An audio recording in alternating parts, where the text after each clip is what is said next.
부산의 작은 골목길에서 자란 윤설아와 윤지우는 서로의 전부였다. 아버지가 일찍 돌아가시고 어머니는 자갈치 시장에서 해산물을 팔며 두 딸을 홀로 키워냈다. 비록 가난했지만 설아와 지우는 서로에게 늘 따뜻한 위로이자 삶의 이유였다. 설아는 조용하고 책임감이 강한 성격이었다. 어릴 때부터 엄마를 도우며 조용히 자신의 몫을 다했고 대학에서도 장학금을 받으며 회계학을 전공했다. 반면 지우는 밝고 에너지 넘치는 아이였다. 예쁜 미소와 명랑한 성격 덕분에 사람들과 쉽게 친해졌고 무슨 일이든 긍정적으로 생각했다. 26살이 된 설아는 서울의 한 중견 부동산 개발 회사 MJ건설의 회계직으로 입사했다. 3살 어린 지우는 대학을 갓 졸업하고 같은 회사의 프런트 데스크 업무로 함께 취직했다.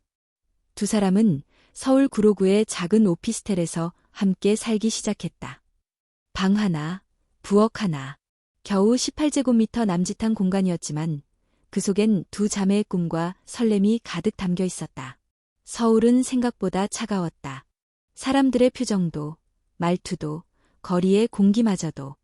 하지만 자매는 서로를 의지하며 하루하루를 살아갔다. 퇴근 후 좁은 식탁에 마주 앉아 편의점 김밥과 라면으로 저녁을 때우며 하루 동안 있었던 일들을 나누는 시간이 가장 큰 위로였다. 설아는 회사에서 조용히 묵묵히 일했다. 상사에게 잘 보이려고 하지도 않았고 불필요한 인간관계도 만들지 않았다. 업무는 철저했고 숫자에 강했으며 보고서도 늘 깔끔했다. 하지만 그런 그녀에게도 예기치 못한 변화가 다가오고 있었다. 어느 날 회사에 정기 이사회가 열렸다.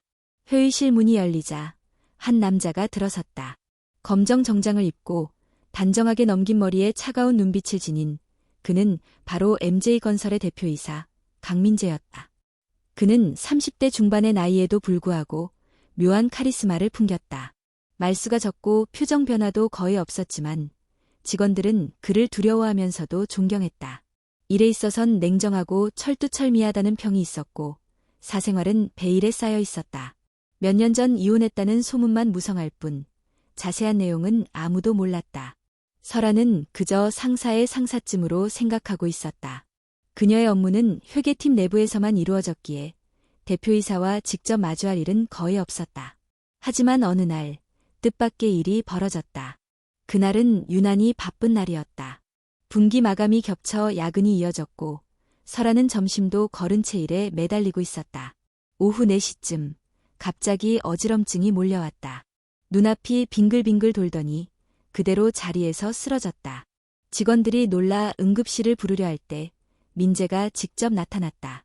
내가 데려갈게요. 그는 아무 말 없이 설아를 부축해 자신의 차에 태웠고 근처 병원으로 향했다.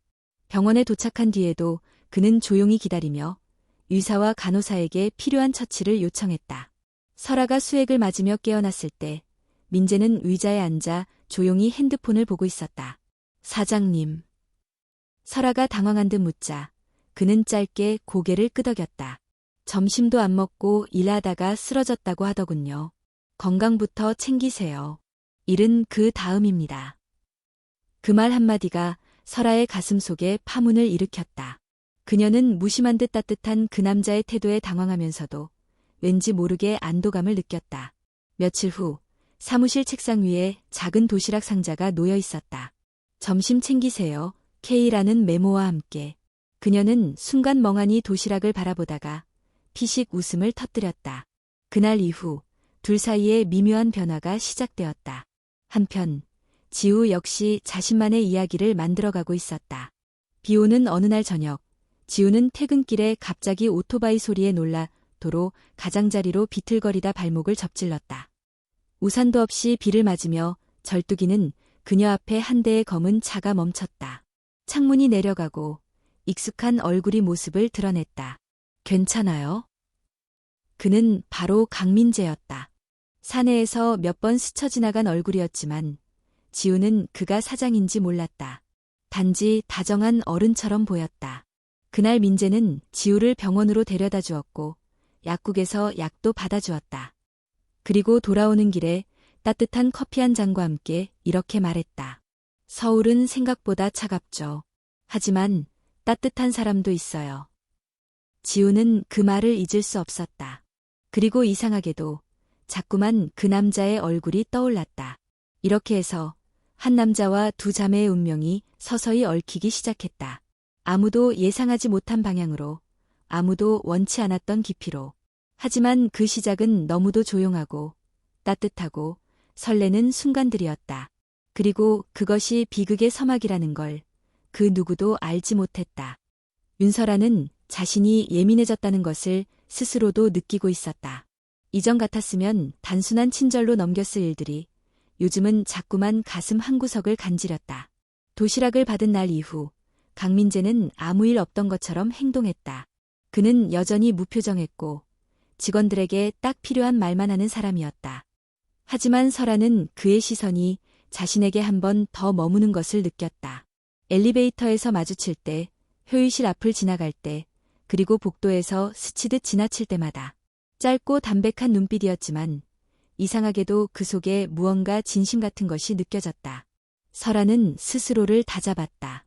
그는 사장이었고 자신은 회계팀의 말단 사원일 뿐이었다. 이런 감정은 말도 안 되는 일이었다. 회사라는 공간은 오로지 일만을 위한 곳이었고 그 외의 감정은 약점이 될 뿐이었다. 하지만 인간의 마음은 머리로 통제할 수 있는 게 아니었다. 특히 외로움과 상처를 품은 이들에게 다정함은 가장 치명적인 독이 되곤 했다. 한편 윤지우의 마음은 한없이 가벼우면서도 점점 깊어지고 있었다. 강민재와의 첫 만남 이후 그녀는 몇 번 더 그와 마주쳤다. 우연인 듯 우연이 아닌 듯 회사 로비에서, 엘리베이터 앞에서, 심지어 회사 근처 카페에서도. 그는 여전히 조용하고 말수가 적었지만 지우가 말을 걸면 성실히 대답해 주었다. 처음엔 단순한 감사 인사로 시작했던 대화가 어느새 일상적인 이야기로 이어졌고 그 빈도도 점점 늘어났다. 사장님, 저 커피 추천 좀 해주세요. 항상 블랙만 드시잖아요. 습관이에요. 단맛을 잘 못 느껴서.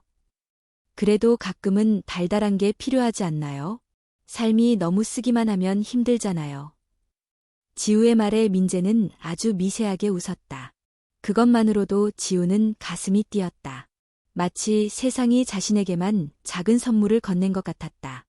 하지만 두 자매는 서로의 감정을 전혀 모른 채 지내고 있었다. 집에서는 여전히 함께 밥을 먹고 드라마를 보고 서로의 하루를 물었다. 그러나 설아는 민재에 대한 감정을 말하지 않았고 지우도 자신의 설렘을 숨겼다. 설아는 자신의 감정을 설명할 자신이 없었다. 그것이 사랑인지 외로움에 대한 착각인지 알 수 없었고 확신 없는 마음을 동생에게 털어놓기엔 너무 무거웠다. 반면 지우는 언니에게 괜한 걱정을 끼치고 싶지 않았다. 설아는 언제나 강했지만 어릴 적 한번 크게 배신당한 이후로 연애에 대해서는 조심스러웠다. 그녀는 오래 사귄 남자친구에게 친구와 바람을 피운 사실을 들키고 모든 인간관계에 벽을 쌓았다. 그 이후 설아는 가족 외엔 누구에게도 마음을 열지 않았다. 지우는 그런 언니를 잘 알기에 더더욱 조심스러웠다. 그러던 어느 날 지우는 강민재로부터 카카오톡 메시지를 받았다. 내일 저녁 시간 돼요. 간단히 식사라도. 지우는 핸드폰을 들고 몇 번이고 메시지를 읽었다. 그간 몇 번의 짧은 대화와 커피 한 잔, 그리고 우연한 만남들이 있었지만 이렇게 명확하게 약속을 제안받은 건 처음이었다. 심장이 요동쳤다. 설렘과 불안이 동시에 밀려왔다. 하지만 이내 그녀는 답장을 보냈다. 네, 좋아요. 저녁 7시쯤 괜찮을까요? 다음 날 퇴근 후 지우는 회사 근처 이탈리안 레스토랑에서 민재와 마주 앉았다. 그는 여전히 말수가 적었지만 대화는 어색하지 않았다.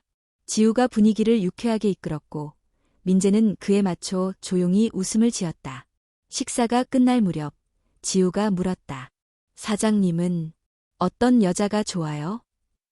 잠시 고민하던 민재는 조용히 말했다. 자기 생각을 솔직하게 말할 줄 아는 사람. 그리고 너무 밝아서 곁에 있으면 마음이 편해지는 사람. 지우는 웃으며 대답했다. 그럼 저 같은 사람은요? 민재는 그녀를 똑바로 바라보았다. 그리고 짧게 말했다. 이미 알고 있잖아요. 그 순간 지우의 마음속에 작은 불꽃이 피어올랐다. 그것은 확신이었고 동시에 시작이었다. 하지만 그 시각 윤설아는 사무실에서 야근을 하고 있었다. 퇴근 시간에 맞춰 민재가 보낸 작은 도시락이 그녀의 책상 위에 놓여 있었다. 메모에는 이렇게 적혀 있었다. 늦게까지 일하지 마세요. 오늘은 꼭 따뜻한 저녁 먹길. 설아는 도시락을 바라보며 한참을 멍하니 있었다. 그리고 조용히 포장을 풀어 그 속에 담긴 정성스런 음식을 먹었다. 입안에 퍼지는 따뜻함보다 가슴 속에 퍼지는 감정이 훨씬 진하게 느껴졌다. 그녀는 모른다. 바로 그 시각 자신의 동생도 같은 남자에게 마음을 열고 있다는 사실을, 그리고 곧 다가올 폭풍 같은 진실을. 하지만 지금 이 순간 서로 다른 공간에서 서로 다른 온도로 같은 사람을 그리워하고 있다는 것만은 분명했다. 윤설아는 자신의 감정이 점점 깊어지고 있음을 느끼고 있었다. 강민재가 특별히 다정한 말을 건넨 적도 없고 애정을 표현한 적도 없지만 그의 말투, 눈빛, 조용한 배려가 가슴에 남았다. 사무실 책상 위에 남겨진 도시락, 휴일실 복도에서 스치듯 건네는 짧은 인사, 그런 작은 순간들이 하나하나 설아에게는 의미가 컸다. 하지만 그녀는 여전히 침묵을 선택했다. 회사 안에서 사적인 감정을 드러낸다는 건 위험한 일이었다. 게다가 상대는 사장이고 자신은 말단 회계사원. 감정이 사실이든 아니든 누군가에게 들키는 순간 모든 게 어긋날 수 있었다. 더군다나 지우에게는 절대 말할 수 없었다. 자신의 마음이 불확실한 만큼 가족에게 걱정을 끼치고 싶지 않았다. 그래서 설아는 모든 걸 가슴속에만 담아두었다. 한편 윤지우는 마치 다른 세상에 있는 사람처럼 밝았다. 강민재와의 저녁 식사 이후 두 사람은 종종 연락을 주고받았다. 회사에서는 여전히 남처럼 행동했지만 퇴근 후에는 서로 안부를 묻고 짧은 통화를 하며 하루를 마무리했다. 민재는 지우의 긍정적인 에너지에 이끌리고 있었다. 지우는 그에게 부담을 주지 않았고 그저 있는 그대로의 자신을 보여주었다. 조심스럽지만 진심이 담긴 말들, 때로는 가볍게 웃어넘기는 농담, 그 모든 것이 민재에게는 편안함으로 다가왔다. 지우는 점점 확신하게 되었다. 그가 자신을 특별하게 생각하고 있다는 걸. 그래서 결심했다. 더 이상 기다리지 않고 한 걸음 먼저 다가가기로.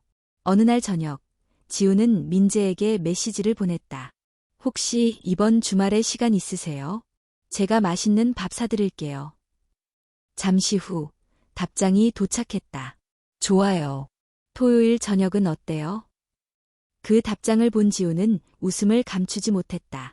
그녀는 거울 앞에 서서 옷을 고르고 머리를 말리고 작은 립스틱 하나에 오랫동안 고민했다.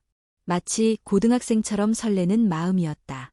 그 주 토요일, 두 사람은 서울숲 근처의 작은 한식당에서 만났다. 지우는 편안한 원피스를 입고 나타났고 민재는 캐주얼한 셔츠 차림이었다. 두 사람 모두 회사 밖에서 마주한 첫 모습이었기에 어색하면서도 신선한 공기가 흘렀다. 식사가 끝난 뒤 두 사람은 인근 공원을 산책했다. 가을 바람이 불어와 낙엽이 흩날리고 사람들의 웃음소리가 멀리서 들려왔다. 서울에서 이런 곳이 있다는 게 참 신기해요. 지우가 말했다. 바쁜 곳에선 잠깐이라도 이렇게 쉬는 게 필요하죠. 민재가 대답했다. 잠시 침묵이 흘렀고 지우는 조심스레 입을 열었다.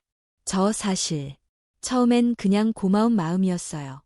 비 오는 날 도와주신 것도 병원까지 데려다 주신 것도. 그런데 그게 점점 달라지더라고요. 민재는 그녀의 얼굴을 바라봤다. 지우는 눈을 피하지 않았다. 혹시 제가 혼자 착각하고 있는 건가요? 그 순간 민재는 한참을 말없이 그녀를 바라보다가 조용히 고개를 저었다. 아니요. 저도 그런 생각 많이 했어요. 그 짧은 대화는 지우에게 확신을 주기에 충분했다. 이제 그녀에게 이 감정은 더 이상 숨겨야 할 것이 아니었다. 하지만 이 모든 일들이 벌어지고 있는 동안 설아는 아무것도 모르고 있었다. 며칠 후 지우는 민재와 함께 찍은 셀카 한 장을 핸드폰 배경화면으로 설정했다. 그 사진 속 민재는 평소보다 부드러운 미소를 띠고 있었고 지우는 해맑게 웃고 있었다. 그날 밤 설아는 지우가 샤워 중일 때 핸드폰을 거실 소파에 두고 간 것을 보게 되었다. 울리는 알람을 끄려다 무심코 화면을 본 설아는 사진 속 두 사람의 얼굴을 보고 순간 얼어붙었다. 그 사진은 그녀가 매일같이 마음속으로 생각하던 남자와 피보다 진한 자신의 동생이 함께 웃고 있는 모습이었다. 시간이 멈춘 듯한 순간이었다. 머릿속이 하얘졌고 심장은 터질 듯이 요동쳤다. 지우가 샤워를 마치고 거실로 나왔을 때 설아는 아무 말 없이 방으로 들어갔다. 문을 닫고 혼자 앉은 그녀는 핸드폰을 꼭 쥔 채 한참을 움직이지 않았다. 그녀는 몰랐다. 어떻게 해야 할지, 무엇을 말해야 할지, 그리고 무엇보다도 자신이 이 감정을 어떻게 받아들여야 할지. 같은 남자를 사랑하게 된 자매, 그리고 그 사실을 모른 채 서로를 위해 침묵해온 시간들. 설아는 그날 밤 잠들지 못했다. 밤새 뒤척인 윤설아는 결국 한숨도 자지 못했다. 지우가 사랑에 빠졌다는 사실보다 그 상대가 자신이 마음에 품고 있던 사람이라는 것이 설아를 무너뜨렸다. 말할 수 없는 슬픔과 배신감, 그리고 끝내 표현하지 못했던 감정이 복잡하게 뒤엉켜 있었다. 다음 날 아침, 설아는 평소보다 일찍 일어나 아무 말 없이 준비를 마쳤다. 지우는 언니의 평소와 다른 모습에 잠시 눈치를 보았지만 설아는 늘 그랬듯 단정한 얼굴로 식탁에 앉아 있었다. 언니, 오늘은 좀 일찍 나가? 응, 정산 마감이 밀려서. 짧은 대화, 짧은 눈맞춤. 하지만 그 안에 감춰진 무언가가 지우의 가슴을 먹먹하게 했다. 출근길 내내 설아는 핸드폰을 손에 쥐고 있었지만 강민재에게 연락을 할 수는 없었다. 자신이 처한 이 감정의 방향을 알 수 없었다. 분노인지, 슬픔인지, 혹은 실망인지. 그녀는 그냥 조용히 앉아 모든 것이 멈춰버리길 바랐다. 회사에 도착한 뒤에도 그녀는 무표정한 얼굴로 일을 처리했다. 하지만 회의실 문이 열리고 강민재가 들어섰을 때 그녀의 심장은 예고 없이 요동쳤다. 그는 예전처럼 조용히 회의에 참여했고 설아를 향해 특별한 눈빛을 보내지도 않았다. 그저 늘 그랬듯 침착하고 단정한 모습이었다. 설아는 스스로를 원망했다. 자신의 마음을 들킨 것도 아닌데 왜 이렇게 고통스러운지, 왜 하필 그 사람이어야 했는지, 그리고 무엇보다도 왜 동생과 그를 동시에 마음에 품게 되었는지.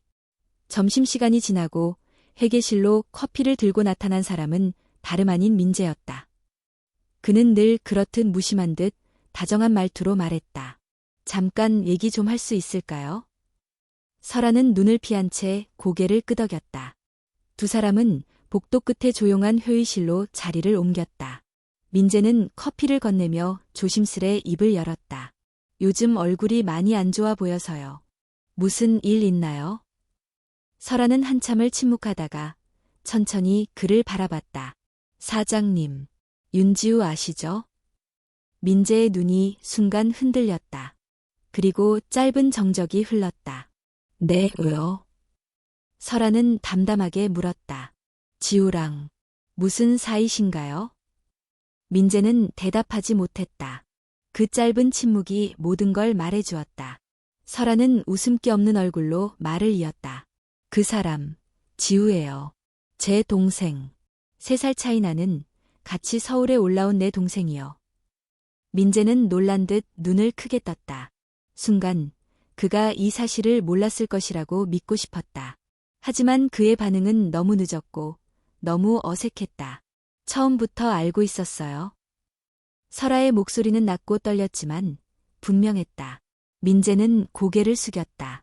처음은 아니었어요. 나중에 알게 됐죠. 하지만요?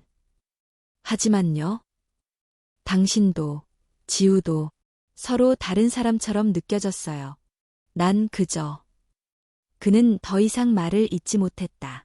그의 눈빛엔 미안함이 가득했지만 설아에겐 그 어떤 해명도 변명이 되지 못했다. 그만하세요. 더 듣고 싶지 않아요. 설아는 차갑게 말하고 회의실을 나왔다. 눈물이 날 것 같았지만 울 수 없었다. 회사였고 사람들이 있었고 무엇보다 자존심이 무너질 것 같았다. 그날 저녁 집에 돌아온 설아는 짐을 챙기기 시작했다.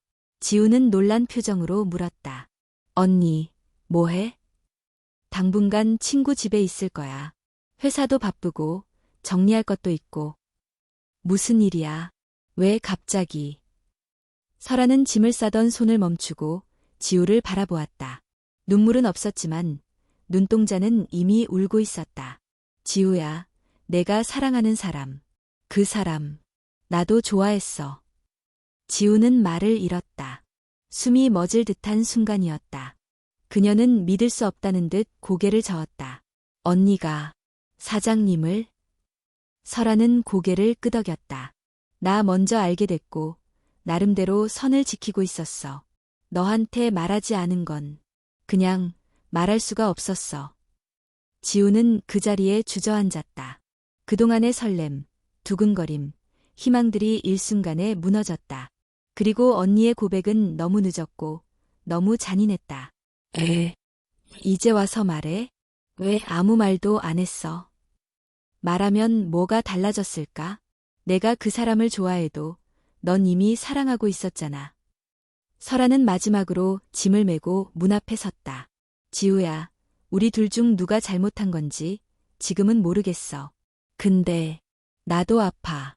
그 사람만큼이나 너 때문에 더. 문이 닫히고 정적이 흐르는 공간에 지우는 홀로 남겨졌다. 두 손으로 얼굴을 감싸쥐고 조용히 흐느꼈다. 그 눈물은 사랑에 대한 후회도 언니에 대한 원망도 아니었다. 단지 모든 걸 잃어버린 슬픔이었다. 그리고 그날 밤 두 자매는 처음으로 서로를 완전히 잃었다. 윤설아는 친구가 살고 있는 마포구의 작은 원룸으로 거처를 옮겼다. 방 하나에 싱크대 하나, 겨우 이불 하나 깔 수 있는 크기였지만 조용했다. 그리고 아무도 그녀를 건드리지 않았다. 그녀는 퇴근하면 말없이 집으로 돌아와 불도 켜지 않은 채 창밖을 바라보곤 했다. 시간이 멈춘 것 같았다. 감정은 흐르지 않았고 눈물도 나오지 않았다. 단지 머릿속은 공허했고 심장은 깊은 수면 아래 가라앉아 있었다. 며칠 후 설아는 산부인과를 찾았다. 생리가 예정일을 한참 넘긴 탓이었다. 병원 복도에 앉아 이름이 불리기를 기다리며 그녀는 한 손으로 복부를 감쌌다. 자신도 모르게 숨을 죽이며 속삭였다. 설마 아니겠지. 그러나 진료실에서 나온 그녀의 얼굴은 창백했다. 의사는 조심스럽게 설명했다. 임신 6주차. 태아는 안정적으로 자리 잡고 있다고. 설아는 말없이 진료실을 나왔다. 병원 앞 벤치에 앉아 한참을 하늘만 바라보았다. 구름은 천천히 흘렀고 서울의 가을 바람은 차가웠다. 뱃속의 생명은 아무 말도 하지 않았지만 존재 그 자체로 그녀의 삶을 바꿔놓고 있었다.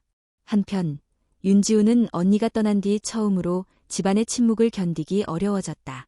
늘 함께 있던 사람이 사라진 공간은 너무나 낯설었고 사소한 소리들조차 크게 들렸다. 설아와의 대화가 마지막이었다. 서로에게 상처만 남긴 말들. 지우는 매일 밤 핸드폰을 들여다보며 언니의 메시지를 기다렸지만 아무것도 오지 않았다. 그녀도 보내지 않았다. 미안함과 분노, 슬픔이 엉켜 쉽게 손가락이 움직이지 않았다. 그러던 어느 날 지우는 아침부터 메스꺼움을 느꼈다. 처음엔 스트레스 때문이라 생각했지만 며칠이 지나도 상태는 나아지지 않았다. 결국 그녀도 병원을 찾았고 의사의 말은 단호했다. 임신이 맞습니다. 5주차 정도로 보이고요. 태아 상태는 양호합니다. 지우는 잠시 눈을 감았다. 놀라움보다는 어떤 묘한 정적이 가슴에 내려앉았다. 그녀는 조용히 고개를 끄덕이고 병원을 나왔다. 거리의 소음이 멀게 느껴졌다. 사람들은 여전히 바쁘게 걷고 있었고 자동차는 끊임없이 지나갔다. 하지만 그녀는 그 속에 존재하지 않는 사람처럼 느껴졌다. 그날 밤 지우는 민재에게 전화를 걸었다. 짧은 신호음 끝에 그의 목소리가 들려왔다. 지우 씨, 저 임신했어요. 민재는 말을 잃었다. 한참을 침묵한 끝에 그는 낮고 조심스러운 목소리로 말했다. 어떻게 할 생각이에요? 지우는 눈을 감았다. 그리고 천천히 대답했다. 저는 나을 거예요. 민재는 숨을 내쉬었다. 책임지겠습니다. 제가. 그건 필요 없어요. 지우는 단호하게 끊었다. 그녀의 목소리에는 망설임이 없었다. 이건 제 선택이에요. 제 아이니까 제가 키울 거예요. 민재는 아무 말도 하지 못했다. 그리고 통화는 그렇게 끝이 났다. 다음 날, 지우는 사직서를 썼다. 회사에 남아있는 것이 버거웠고, 민재와 같은 공간에 있는 것도 감당할 수 없었다. 그녀는 조용히 인사팀에 서류를 제출하고 책상을 정리했다. 아무도 그녀의 얼굴에 대해 묻지 않았다. 그저 또 한 명의 계약직 직원이 떠나는 일상적인 하루였다. 그날 저녁, 지우는 엄마에게 전화를 걸었다. 부산의 바다 냄새가 스쳐갔다. 엄마, 나 서울에서 혼자 살아볼까 해. 조금 힘들 수도 있는데 잘할 수 있을 것 같아. 엄마는 아무것도 묻지 않았다. 다만 이렇게 말했다. 지우야, 내가 어떤 선택을 해도 엄마는 널 믿는다. 힘들면 언제든 집으로 와. 지우는 눈물을 참으며 고개를 끄덕였다. 그 한마디가 온 세상의 위로처럼 느껴졌다. 그리고 며칠 후 서울의 두 다른 공간에서 한 자매는 아기를 위해 모유수유를 준비하고 있었고, 다른 자매는 새벽 시장에서 채소를 고르며 식단을 바꾸고 있었다. 이들은 서로를 향한 말은 없었지만 같은 운명을 향해 걸어가고 있었다. 각자의 방에서 각자의 상처와 책임을 아는 채 서로를 잃고 사랑을 잃고 그러나 생명을 얻은 그 순간, 그것이 진짜 인생의 시작이란 걸 그들은 조금씩 알아가고 있었다. 가을이 지나고 겨울의 그림자가 서울을 감쌌다. 바람은 매서워졌고 거리에는 두꺼운 외투를 입은 사람들이 바삐 지나갔다. 윤설아와 윤지우는 각자의 삶에서 묵묵히 하루하루를 살아내고 있었다. 설아는 마포의 원룸에서 조용한 임신 생활을 이어갔다. 회사를 그만두지 않고 계속 다녔고 주말마다 산부인과에 다니며 태아 검진을 받았다. 출산까지는 아직 시간이 남았지만 그녀는 매일 일기처럼 배를 어루만지며 속삭였다. 괜찮아. 너는 혼자가 아니야. 엄마가 있으니까. 지우는 그보다 더 빠르게 변화 속에 들어가고 있었다. 사직 후 강서구 쪽의 작은 쉐어하우스로 이사했고 비정규직 아르바이트를 하며 하루를 보냈다. 몸이 무겁고 감정도 쉽게 흔들렸지만 그녀는 아이를 포기하지 않았다. 밤마다 혼자 울다가도 아침이면 이를 악물고 일어나 출근했다. 어느 날 민재에게서 등기우편이 도착했다. 그것은 예상하지 못한 것이었다. 내용은 단순했다. 강민재, 출생 전 친권 확인 및 양육권 인정 청구 소송 제기. 지우는 손에 든 서류를 떨어뜨렸다. 눈앞이 어두워졌다. 며칠 전까지도 아무 연락 없이 지내던 그가 갑자기 법적 대응을 시작한 것이다. 설아에게도 같은 우편물이 도착했다. 그녀는 그 자리에서 주저앉고 말았다. 법원의 공문에는 태아의 생물학적 아버지로서 강민재가 법적 책임과 권리를 주장하고 있다는 문장이 분명히 적혀 있었다. 며칠 후 자매는 법원에서 다시 마주했다. 긴 시간 침묵으로 쌓인 거리감은 그 어느 때보다 무겁게 느껴졌다. 서로의 배가 부른 모습을 바라보며 두 사람 모두 말없이 눈을 피했다. 법정 안은 조용했다. 민재는 변호사와 함께 참석했고 자매는 각자의 법률상담소에서 소개받은 무료 변호사와 함께 자리에 앉았다. 판사는 조용히 입을 열었다. 강민재 씨, 양육권을 청구하게 된 이유를 설명해 주시겠습니까? 민재는 잠시 숨을 고르고 말했다. 처음엔 저도 혼란스러웠습니다. 두 사람에게 상처를 줬고 책임을 회피했던 것도 인정합니다. 하지만 아이가 생겼다는 사실을 알고도 아무것도 하지 않는다면 그것 역시 또 하나의 비겁함이라고 생각했습니다. 그의 목소리는 흔들렸지만 진심을 담고 있었다. 저는 아이를 뺏으려는 것이 아닙니다. 다만 아이가 아버지가 있다는 것을, 누군가는 지켜보고 있다는 것을 알게 해주고 싶습니다. 지우는 눈을 감았다. 그리고 조용히 대답했다. 사장님, 저는 당신의 후회에 아이를 맡길 수 없습니다. 법정안은 잠시 정적에 휩싸였다. 당신은 이미 충분히 선택할 기회가 있었어요. 내가 병원에서 임신 사실을 말했을 때 책임지겠다고 했죠. 그런데 그 말 다음엔 아무런 행동도 없었어요. 설아도 천천히 입을 열었다. 저 역시 같은 생각입니다. 아이는 당신의 사과를 대신하는 도구가 아닙니다. 그 아이는 내가 지킬 거예요. 판사는 모든 진술을 듣고 난 뒤 심리를 마무리했다. 며칠 후 법원은 판결을 내렸다. 두 자매의 출산 후 아버지로서의 법적 확인은 가능하되 실제 양육권과 보호권은 어머니의 단독으로 유지된다는 결정이었다. 사실상 민재의 청구는 기각된 셈이었다.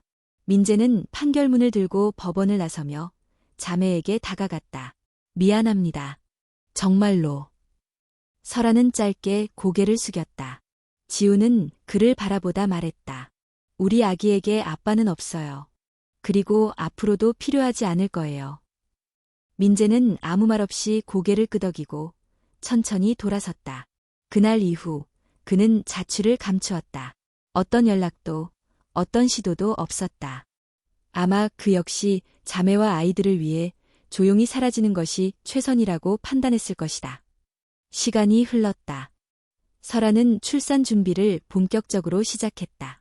병원에서 입원 교육을 받고 베이비용품을 하나하나 준비했다.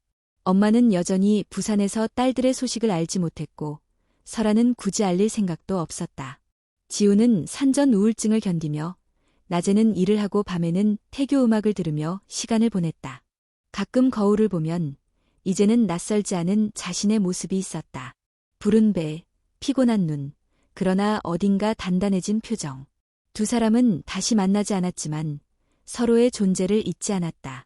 같은 시간, 같은 서울의 하늘 아래에서 같은 생명의 무게를 지고 살아가고 있었다. 모든 걸 잃은 줄 알았지만 결국 두 사람은 가장 소중한 것을 품고 있었다. 그리고 그 생명은 언젠가 다시 두 자매의 삶을 하나로 이어줄 실이 될지도 모른다는 희미한 믿음이 그들 안에 남아 있었다. 봄이 오고 있었다. 긴 겨울이 지나고 서울 곳곳에 매화와 개나리가 피기 시작했다. 얼었던 땅이 풀리고 두꺼운 외투 속에 숨겨졌던 마음도 서서히 녹아내렸다. 윤설아는 예정일을 한 달 앞두고 병원에서 마지막 산정 검진을 받았다.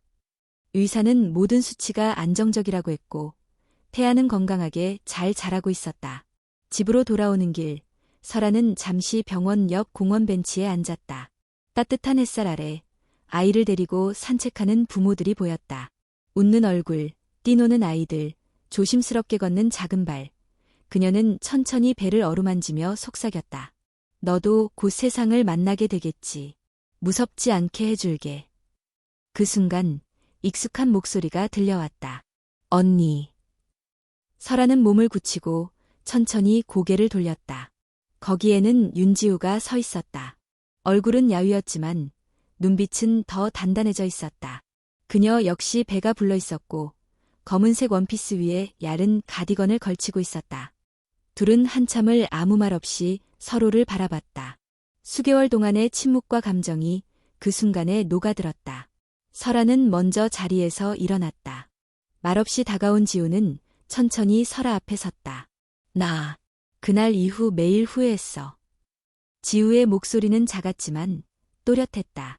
언니가 얼마나 상처받았을지 생각도 못하고 나만 괜찮으면 된다고 생각했어. 설아는 고개를 숙였다. 그리고 조용히 입을 열었다. 나도 말하지 못한 내 감정에 스스로 실망했어. 너에게 미안하다는 말을 너무 늦게 꺼냈고 그게 상처가 될 거라는 걸 알면서도 도망쳤어. 잠시 바람이 불었다. 두 사람의 옷자락이 흔들렸고 그 틈에 눈물이 떨어졌다. 언니, 우리 다시 시작할 수 있을까? 설아는 대답하지 않았다. 대신 지우의 손을 조용히 잡았다. 그 손은 따뜻했고 익숙했다. 그리고 여전히 가족이었다. 그날 이후 지우는 설아가 사는 마포의 원룸을 다시 찾았다. 이번에는 머물기 위해서가 아니라 함께 살아가기 위해서였다. 두 사람은 좁은 공간 안에서 각자의 출산을 준비했고 조용히 서로를 보듬었다. 밤이면 서로의 태동을 느끼며 내일의 육아를 상상했다. 설아는 젖병 세척법을 지우에게 가르쳐 주었고 지우는 스마트폰으로 기저귀 정리법을 검색해 언니에게 보여주었다. 서툴고 조용했지만 그 속엔 말로 다 할 수 없는 회복이 있었다. 하루는 지우가 조심스럽게 물었다. 사장님, 아니, 강민재 씨, 혹시 그 후로 연락 있었어? 설아는 고개를 저었다. 아니, 소송 이후로는 아무 소식도 없어.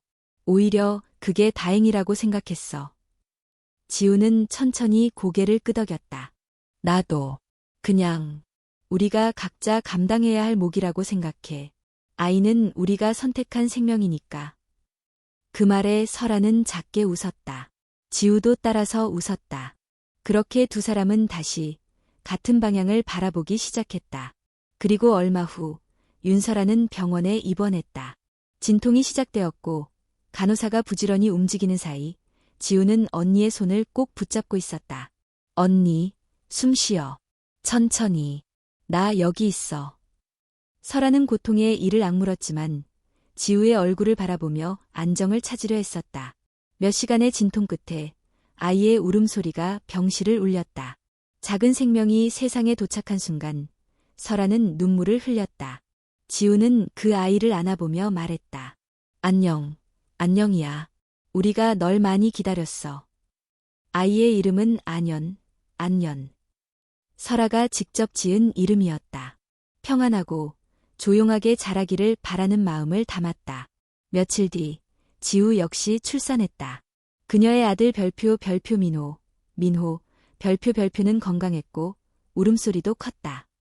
병실에서 두 아이를 나란히 눕혀놓고 두 자매는 서로를 바라봤다. 언니, 우리 진짜 엄마가 됐네. 그러게.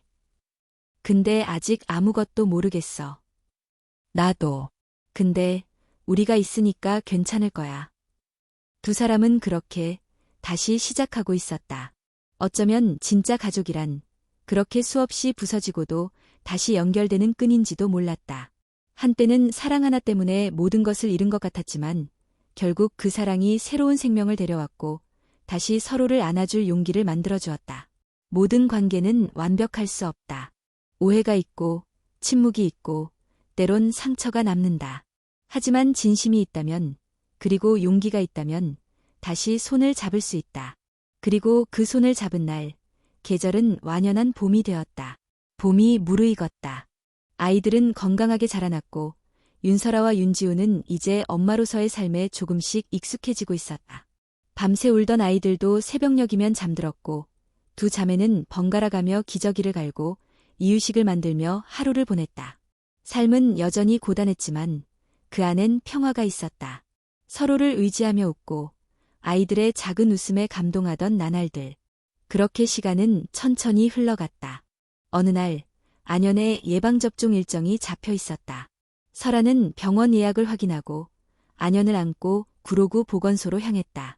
오전이라 병원은 붐볐고 아이 울음소리와 부모들의 대화가 뒤섞여 소란스러웠다. 접수 후 대기실 한쪽에 자리를 잡고 기다리고 있는데 간호사가 이름을 불렀다. 안연이 어머니, 이 번진 요실로 들어오세요. 설아는 안연을 품에 안고 조심스레 진료실로 들어갔다. 그리고 그곳에서 그녀는 한 남자와 마주쳤다. 하얀 가운을 입고 차트에 집중하던 그는 고개를 들자마자 눈이 멈췄다. 설아야.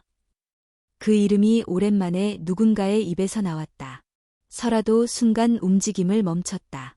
낯설지 않은 얼굴, 익숙한 눈빛, 그리고 너무도 오래전 마음속에 묻어두었던 기억이 떠올랐다. 서준호. 그는 그녀의 대학 시절 연인이었다. 첫사랑이자 처음으로 상처를 남긴 사람이었다. 어떻게 여기서? 설아는 말을 잇지 못했다. 준호는 놀란 듯 웃으며 말했다. 이 병원에서 소아과 레지던트로 근무하고 있어. 와, 진짜 오랜만이다.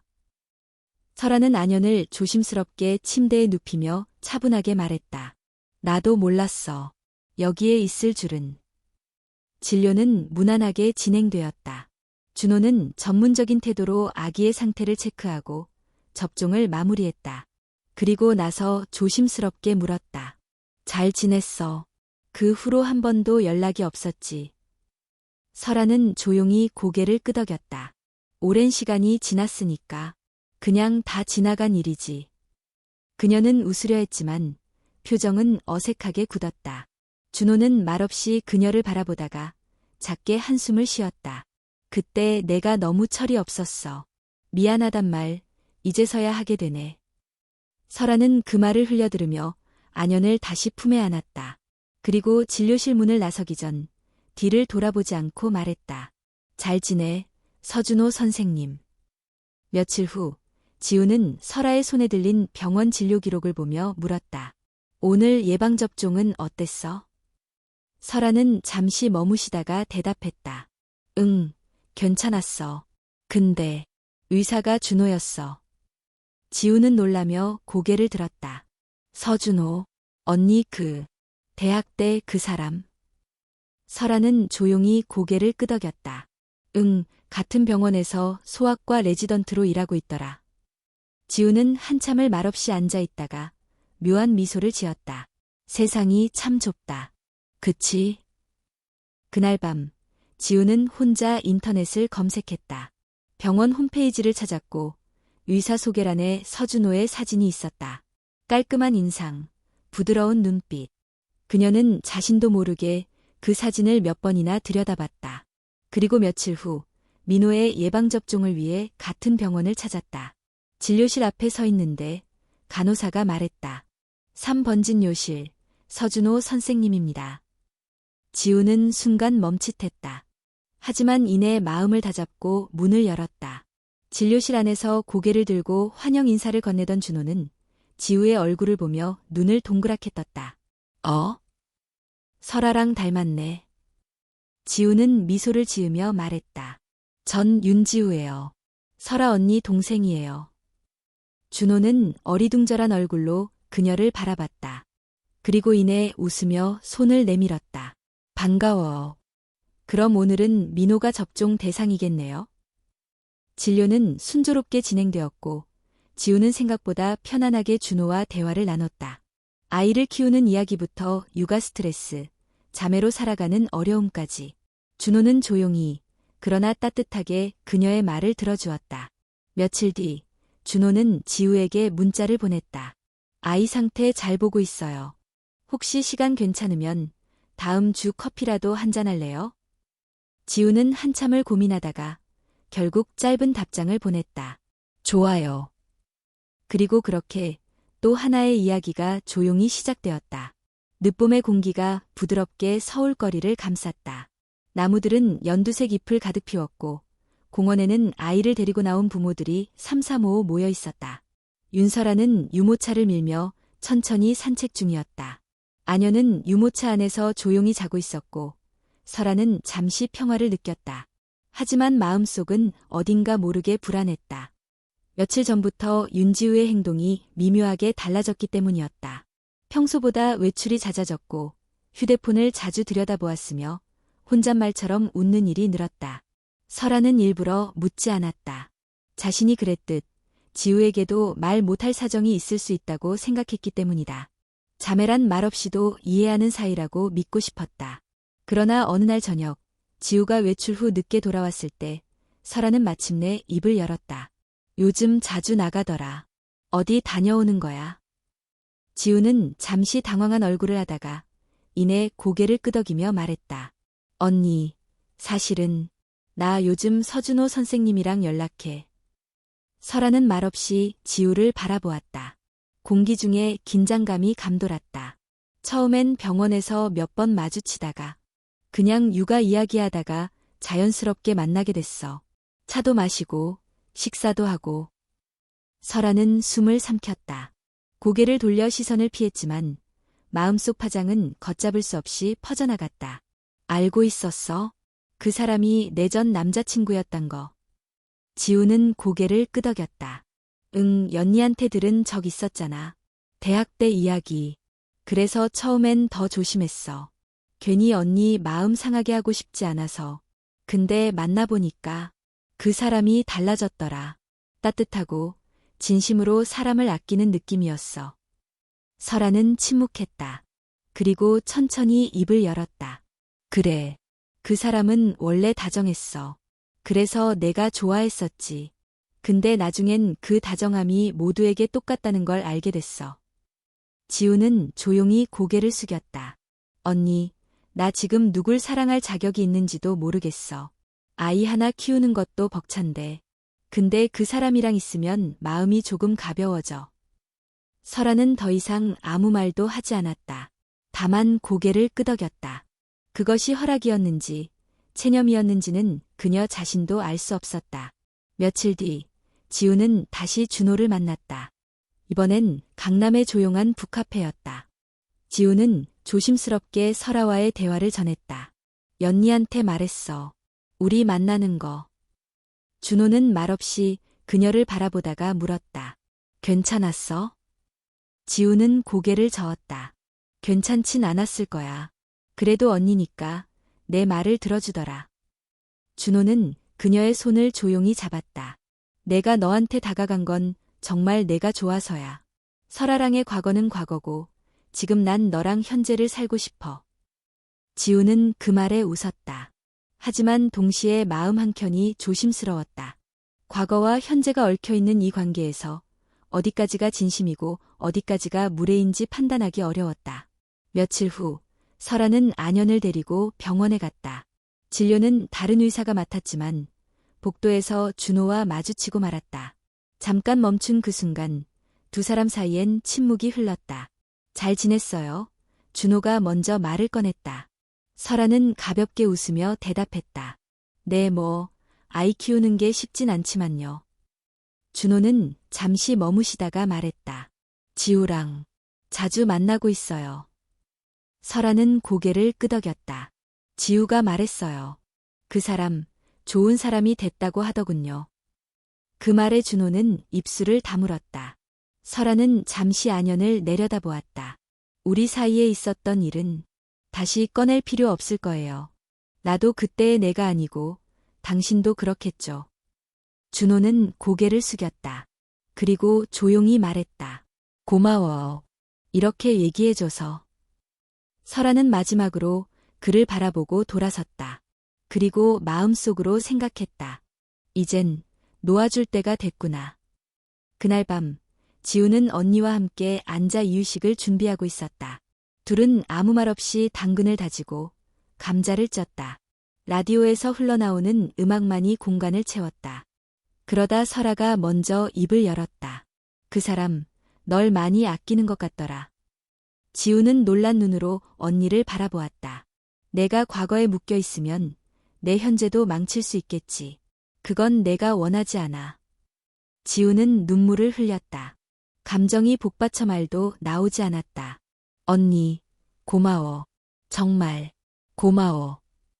설아는 지우의 손을 잡았다. 다만 한 가지만 기억해. 사랑은 절대 혼자 감당하는 게 아니야. 그 사람이 진짜 내 곁에 서줄 사람인지, 아이까지 함께할 준비가 된 사람인지는 시간을 두고 천천히 봐. 지우는 고개를 끄덕였다.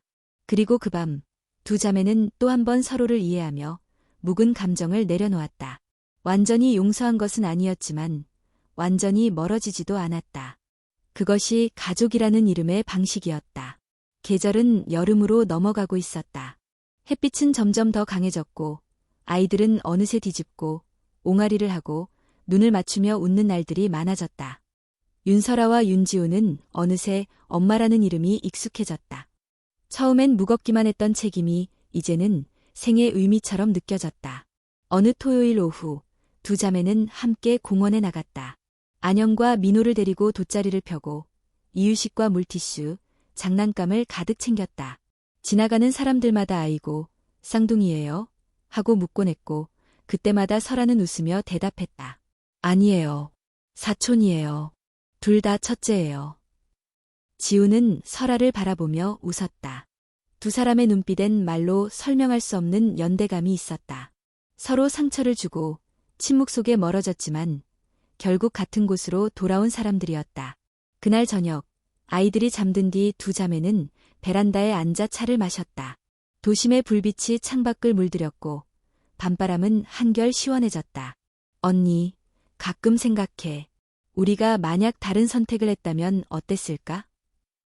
설아는 차를 한 모금 마신 뒤 대답했다. 어쩌면 지금보다 덜 힘들었을 수도 있겠지. 아니면 더 외로웠을 수도 있고. 지우는 고개를 끄덕였다. 맞아.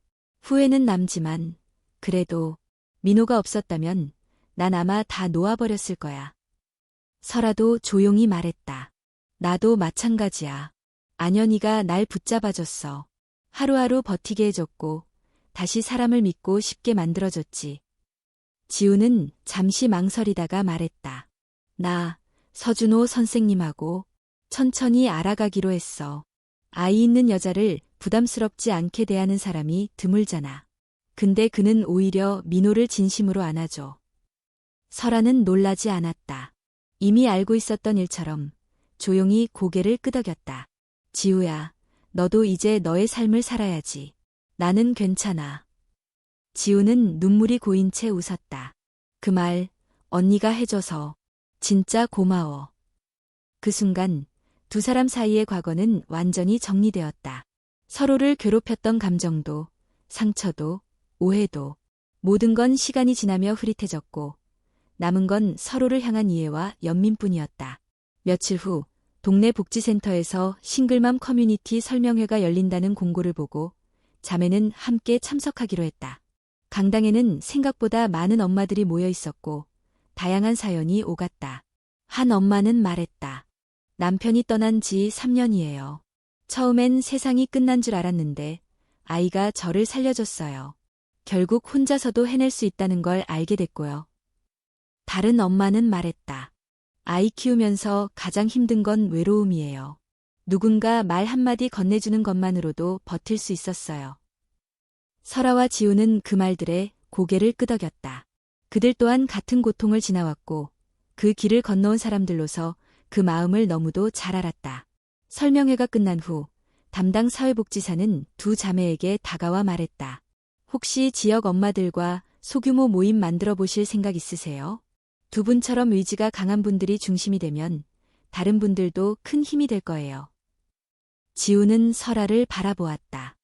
설아는 잠시 생각하다가 조용히 대답했다. 네, 우리도 누군가의 손을 잡고 싶어요.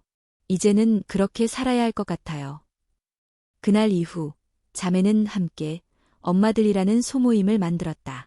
처음엔 3명으로 시작했지만 점점 회원이 늘어났다. 각자의 사연을 나누고 아이 옷을 물려주고 돌잔치를 함께 축하해주며 작지만 따뜻한 공동체가 만들어졌다. 어느 날 모임에서 한 엄마가 물었다. 두 분은 자매시라면서요. 둘 다 싱글맘으로 살기 쉽지 않으셨을 텐데 어떻게 함께 버티셨어요? 설아는 잠시 지우를 바라보며 웃었다. 그리고 조용히 대답했다. 사랑했던 사람에게 상처받은 것도 같고 서로에게 상처 준 것도 있었어요. 하지만 결국 우릴 붙잡아준 건 우리라는 이름이었어요. 지우도 덧붙였다. 혼자는 안 되더라고요. 누군가 한 명만 무너지면 다 같이 무너지는 구조잖아요. 그래서 끝까지 함께 하기로 했어요. 아이들을 위해서라도. 그날 모임에 모인 엄마들은 조용히 박수를 보냈다. 그것은 격려이자 위로였고 새로운 다짐이기도 했다. 여름이 깊어가고 있었다. 아녀는 첫걸음을 떼기 시작했고 민호는 엄마라는 단어를 정확히 발음했다. 밤이 되면 아이들은 곤히 잠들었고 자매는 창밖을 바라보며 차를 나누었다. 설아는 문득 말했다. 이제 무섭지 않아. 지우는 고개를 돌렸다. 뭐가? 사랑도, 상처도, 미래도 이젠 감당할 수 있을 것 같아. 지우는 미소 지었다. 우리 진짜 강해졌구나. 두 자매는 서로를 바라보며 웃었다. 어둠은 여전히 세상에 있었지만 그 안에 작은 빛이 피어나고 있었다. 누군가는 이들의 삶을 비정상이라 할 수도 있을 것이다. 미혼모, 가족 해체, 혼돈의 선택들. 하지만 이들의 이야기는 분명히 말했다. 정답은 없지만 진심은 있었다.